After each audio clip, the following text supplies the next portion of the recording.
हसत नाही. माझा प्रश्न आहे, मी हसाल नाही तर रडाल नाही तर बोकळा. तुमच्या सर्टिफिकेटची मला बुवा गरज नाही.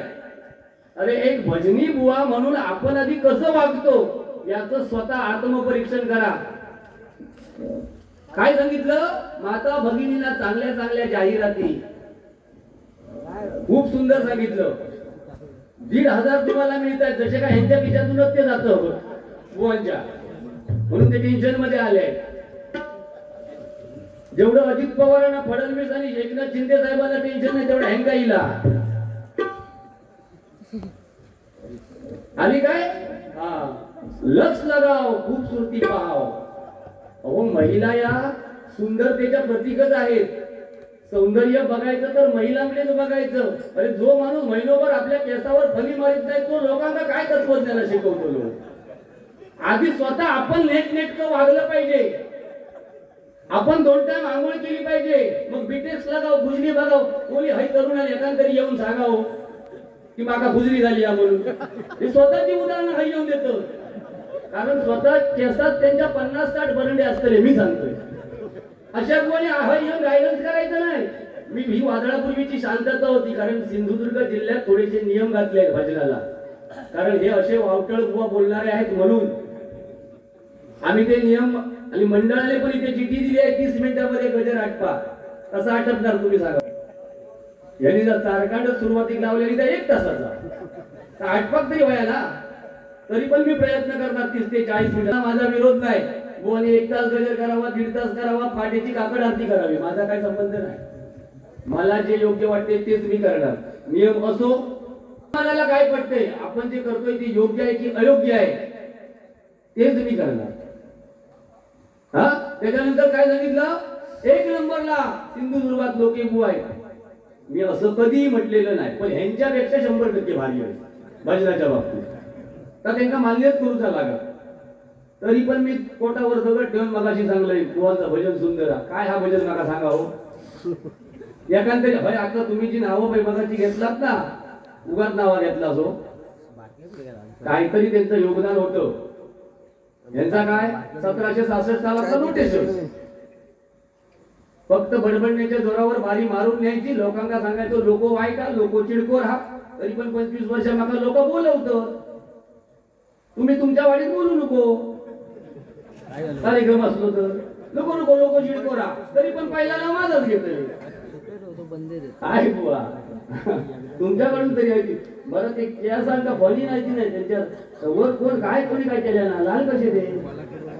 अरे झाले नाही 60व्या वर्षी साठी आणि नाठी म्हणतात ना, ही लक्षात ठेवा. आज 60 वर्षाचा म्हातारा जर केसांना कलर लावत असेल तर तरुणांनी का वागू नये हो. हे वय आहे. आज मुलगा लग्नाला झालाय, कानात बघा डुलाय. भगिनी का मागाची मोठ्या मला सांगत होते ना, कानात बघा सिंधुदुर्ग बँक आमची कर्जाच्या म्हशींना कर्ज देता, कर्जाची म्हशी. बरं ते डॉक्टर असतात ते सुद्धा हुशार, आपल्या जाण्या म्हशींना कर्ज देता. माझ्यासारख्या नाही देऊचे. मी मराठ टेकलोय. काय माणूस पेवाक लागलो. महिला बुवा महिलांचं योगदान आहे. तरुणांनी किंवा वयस्कर लोकांनी नाराज होऊ नका.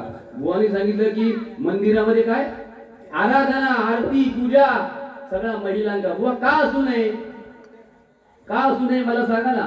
बुवा त्यांचा त्याग आहे. 9 महिने ओटी पोटी एवढा पिंड घेऊन समाजासमोर फिरणाऱ्या त्या महिलाच असतात. याच्या पोटात सकाळी 5 वाजता दगड बांधा बघूया, बांधा ना. आमचा काय बोलता येत नाही.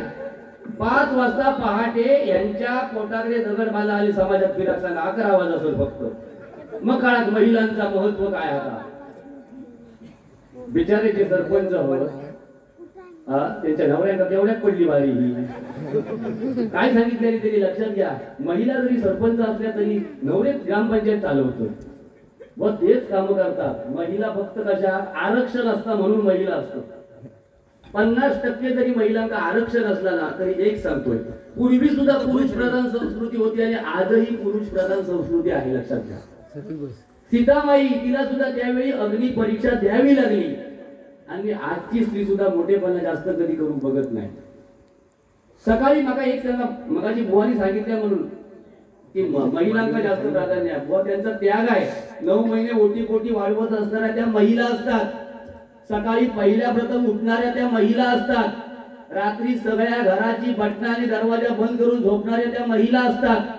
आम्ही चांगल्यावर करून झोपलेले असतो. किंवा महिलांना बुवा कमी लेखूया नको, त्या जशा पुढे येत आहेत तशा येऊ देत.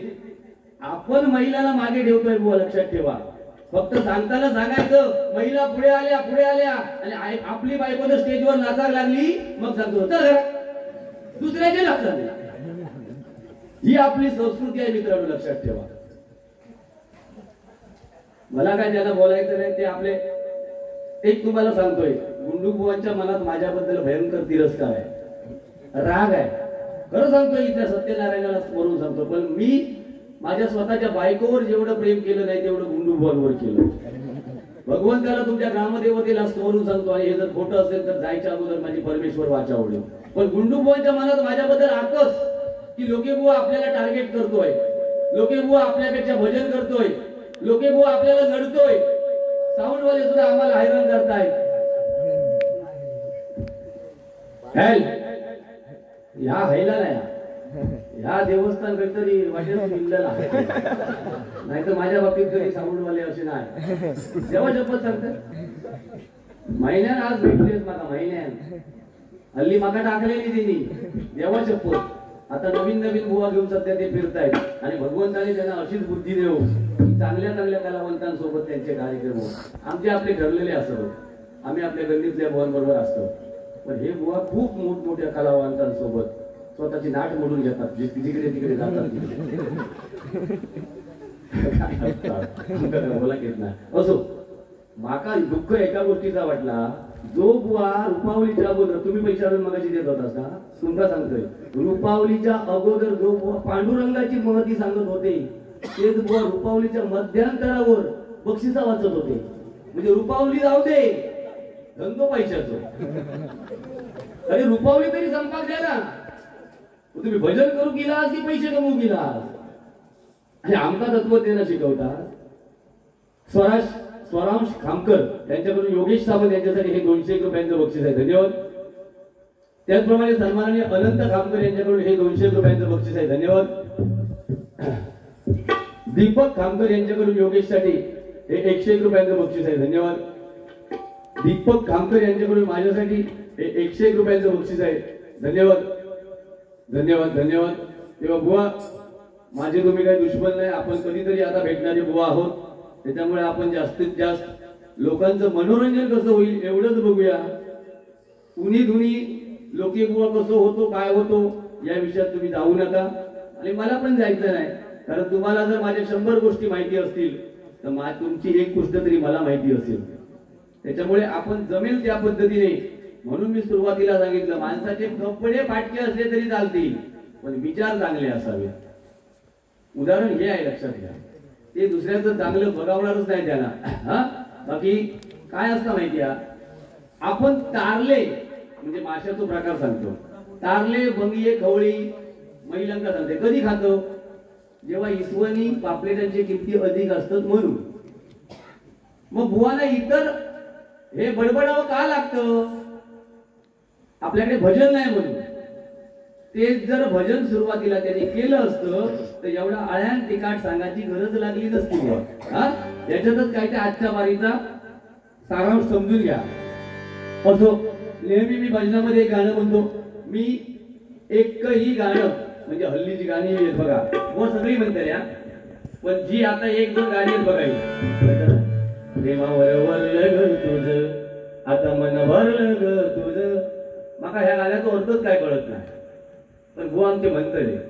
त्याच्यानंतर दुसरा आहे का, तुम्हाला अंगुराचा मिला गडी उजाग. काय कसलो भुसो व्हायचा, भुशा काढा लागला का. अरे गाण्याचा अर्थ काय. ही गाणी भगिनींका सांगतोय आणि माझ्या तरुण मित्रांका 2 महिने नाही तर 3 महिने चालतोय. 4थ्या महिन्यात ह्या गाणं कुठे एक लागलेला असताना कोण ऐकणार नाही. पण मी 1-2 जी गाणी म्हणेल यातला एकही भजन रसिक म्हणणार नाही बुवा हे गाणं म्हणू नका किंवा बुवा हे गाणं जुनं झालं म्हणून. आपली संस्कृती जर आपल्याला टिकवायची असेल तर आपण पहिलं नीटनेटकं वागलं पाहिजे. ऐका, महाराष्ट्र माझा, महाराष्ट्र माझा,